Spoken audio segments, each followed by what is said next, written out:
சிவா திருச்சிற்றம்பலம். ஆறாம் திருமுறை திருநாவுக்கரசர் பெருமான் அருளியது. சிதம்பரம்.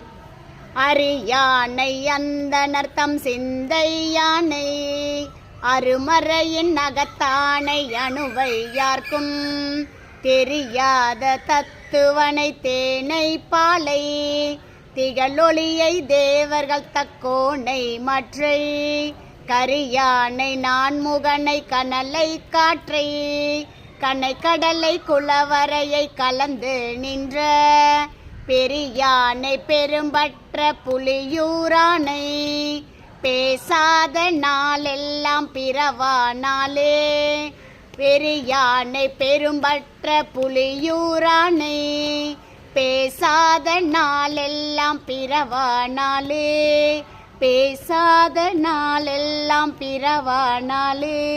திருச்சிற்றம்பலம்.